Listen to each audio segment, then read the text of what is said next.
I started building environments that are devoid of humans, but it's filled with humanity.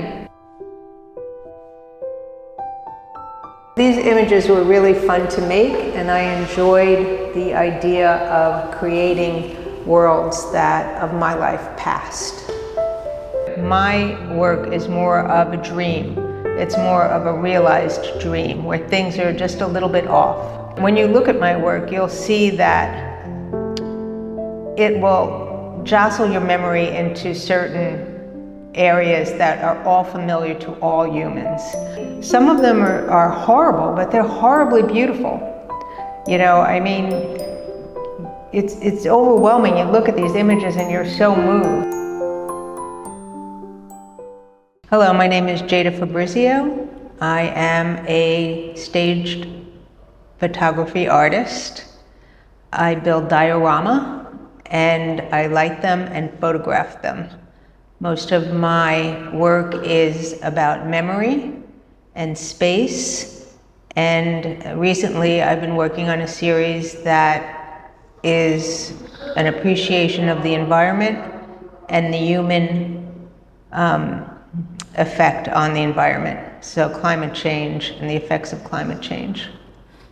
Would you say realism is one of the goals you're trying to achieve?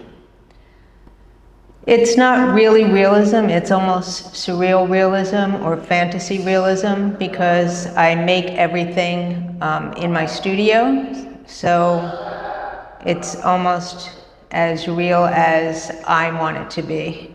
But I do attempt to make things look real. So I guess you could say it's realism. But it's kind of a surreal realism. So sometimes I'll make water, but in order to make the water look real, I'll use things like toilet paper, and I'll make water out of toilet paper. Or, you know, if I want to make a mushroom cloud, I'll use pillow stuffing and make it look like a mushroom cloud. So it's intended to look real, but it's also, I guess you would say, kind of kitschy. So I really enjoy building these environments. I started doing it when, at the end of the pandemic, because there were no people around and it was very quiet, and I really got to study space. And so I started building environments that are devoid of humans, but it's filled with humanity, because everything in our environment, in our world, is touched by humans. And the mark that we leave and the effect that we leave is almost like an echo of a memory. So do these works, are they sold in the form of photography, or do you also sell the diorama pieces? No, actually, when I'm finished with the diorama, since they take usually about a month to build out, photograph, retouch, print, whatever, I am really done with the project, and I would really like to erase it. So normally I destroy the dioramas, just keeping things that I can reuse, because I don't like to, create more waste. When you sell a piece of photography work, in general, and you can keep recreating the same piece of photograph and... Right, but I do a limited edition. So I'll make a photograph in editions of 4. So each piece that I make, after the 4th piece is sold, that's the end of the edition, so that no longer can be sold. So I keep my editions very small. But artists can also have the choice to create infinite amounts and they keep selling it. And do you think that makes it more like a commercialized thing? And if so, do you think that's a bad thing? I took a photography course at International School of Photography, which I took a number of courses there. And one of the problems with photography is that, people don't seem to value prints as much as they do, say, an oil painting, because an oil painting is a one-off and then that's it. So by keeping my editions limited to 4, they become, I feel, more precious and more valuable. So that if you buy a piece of my artwork and it's an edition of 4 and you've got the 4th one, that's the end of the edition. So there can be no more. So I feel like it increases the value of your artwork to make it more scarce. So on YouTube, I've been seeing a lot of like very realistic dioramas that people go for like the perfect realism, and I personally think they're very cool, but you don't try to achieve that. So like, how do you think the artistic value of what your stuff is differs from what they do? Well, I don't want to put anybody down. I mean, some of my favorite artists, like for example, Lori Nix, she creates these hyper-realistic dioramas, and they're really beautiful, and the artistry is amazing.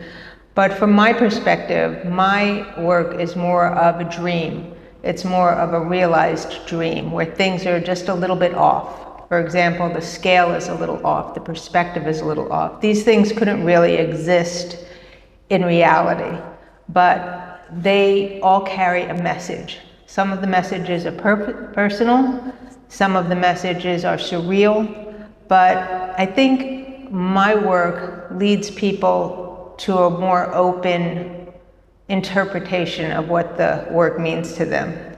So if you look at when you look at my work, you'll see that it will jostle your memory into certain areas that are all familiar to all humans. So I'm not really looking for a sky blue sky, for example. I'm looking for a sky that tells you something about a place you were or a memory you might have. So it's sort of fantasy realism is the best way I can describe it. That makes sense. And how do you come up with this familiarity mixed with unfamiliarity? So a lot of the images are places I've seen or places I've been in the earlier works. And then the works that I've been focusing on this past year all have to do with, I guess, things that I've seen, like environmental disasters that I've seen. So I've been like jokingly calling them my disaster landscapes. Some of them are about the fires in Los Angeles or the tsunami in 2004. And you see these images and they're so moving and they're so alarming that I just want to represent them in a way that stay in memory. Things move so fast. We're bombarded with all these images of catastrophic events that we don't really sit down and like soak it in. So by creating these images, I'm asking people to revisit possibly these like unpleasant visions, but to really focus on them. I mean, some of them are horrible, but they're horribly beautiful.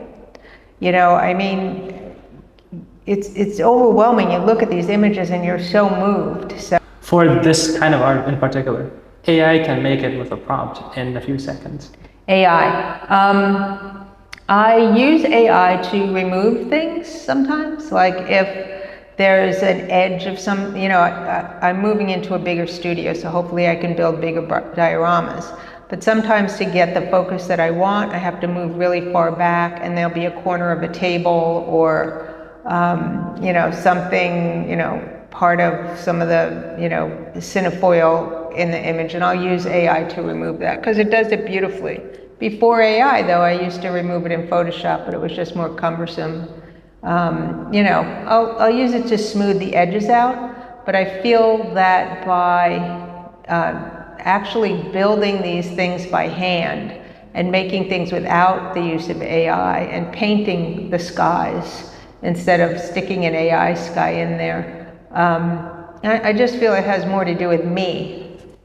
Yeah, but if the outcome would be similar, why would a collector choose to collect you rather than Well, the outcome isn't similar. The outcome is very slick and very sort of canned. And then I don't get the experience of building it. So part of the building the dioramas and making a beach in my studio is that I get to actually do that. So, you know, making art is about experiencing the art. And for me to fully experience it, I feel, for me personally, that I need to build it by hand. Yeah, so like for something like this, like a photography or diorama, it's like it's very easy to walk on the path of making it very, very commercialized, especially with the help of AI. So how do you still keep this like intrinsic value and passion for art? I've always been an artist. I've been an artist since as long as I can remember. Enthusiasm isn't a problem for me. I get an idea, and sometimes they're bad ideas, and sometimes I'll spend like a year making things that are awful, and I'll just chuck them, I'll throw them out, but then I just move on to the next thing. I don't really have a problem with enthusiasm. And I don't have a problem with this, being discouraged. Things happen that are good, things happen that are bad, with your career, and you just roll with it. It's just something I've always done. And if I wasn't enthusiastic, I wouldn't do it, because believe me, the money is no good. It's more like you're paying out. So yeah, I don't really get discouraged about making art. Sometimes, like all artists, especially after you've had like a big show or something like that, there's like a slump afterwards. You just get like in a rut, but you just push through it.